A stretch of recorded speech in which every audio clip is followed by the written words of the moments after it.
Hi and welcome to Beyond Survival Stories. My name is Grace Mburu and I'll be taking you through my book Beyond Survival, An Immigrant's Journey Away from Home. Stay tuned.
Now I'm going to start off by reading off a chapter in the book, and this is chapter 1 of the book, The Dream Sold versus the Reality. Now, unfortunately, many people before you come overseas, we sell a dream to people.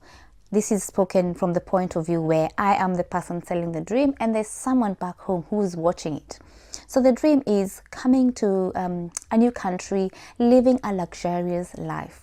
People normally see the beautiful life, the beautiful backdrops, the beautiful photos, the big cars, the beautiful homes, the clean streets, but they don't know the story behind it all. Once you take that picture and post it on social media, that's a dream you've sold without realizing. There's someone back home who wants to live in that space where you are, and there's someone who wants to be in that lifestyle that you're living. What they don't know though is the hard work that you put in as an immigrant before you actually get to that point where you can actually take those beautiful pictures and post them on social media. Now, every journey starts with a dream. Before you came overseas, that whole idea must have been born from somewhere. You didn't just wake up in the morning and decide, well, I want to go overseas. This is what I'm talking about in the book. That dream that you actually had because you've seen other photos that people have posted, or you've had stories from people who live overseas, or you've been told about someone, a neighbor, a friend, a relative who lives overseas and they're doing very well. But are they really? These are some of the things that I have covered in the book.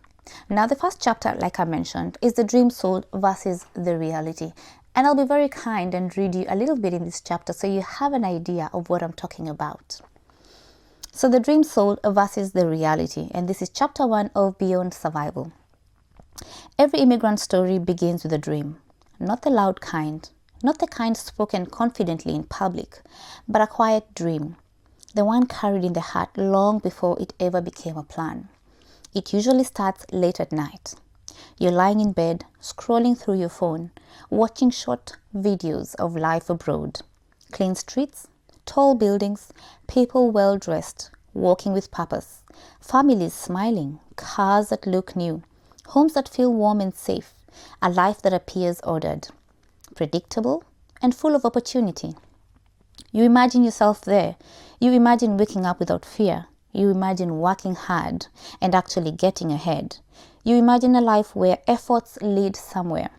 And slowly, the dream settles into your spirit. You don't even realize when it suddenly becomes serious.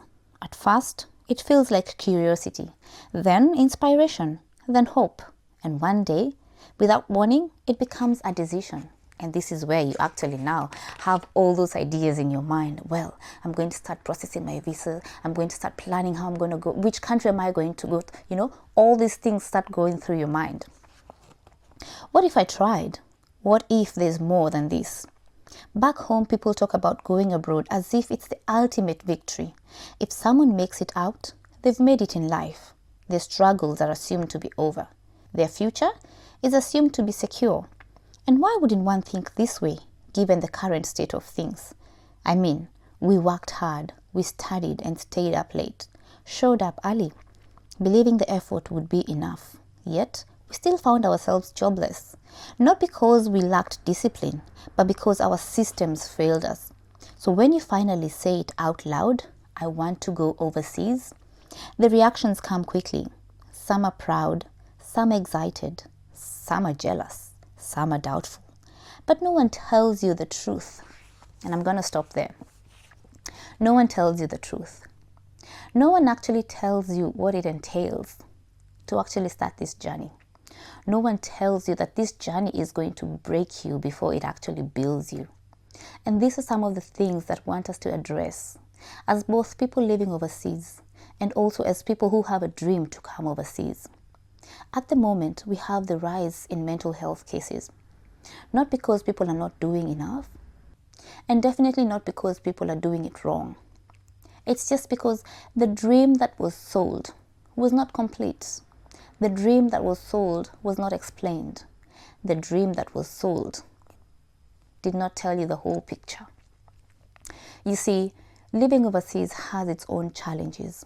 And these are some of the things that I have written about in this book, Beyond Survival, because I believe there's so much more to moving overseas than just getting that visa, your passport, and your luggage ready and relocating.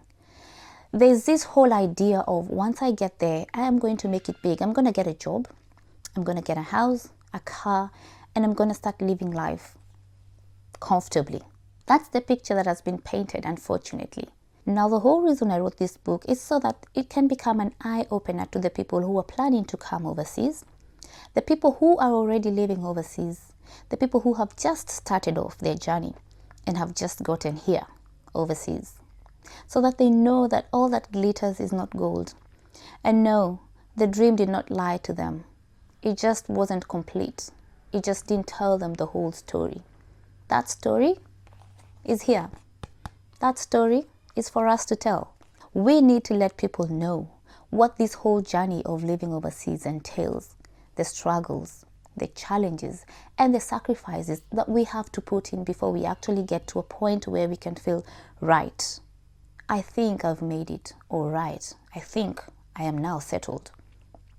It's a journey. It's not easy. I'm not going to lie to you.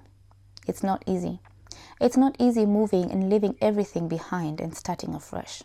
It's not easy leaving your family behind, moving to a country where you don't know anyone, starting afresh with strangers.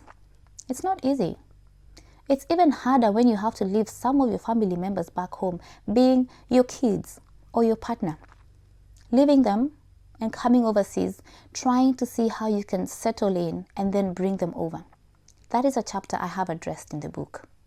Now, if you feel like you relate to any of these things that I have mentioned, feel free to grab a copy, read through, and make sure you recommend it to your friends, family members, and members of the community.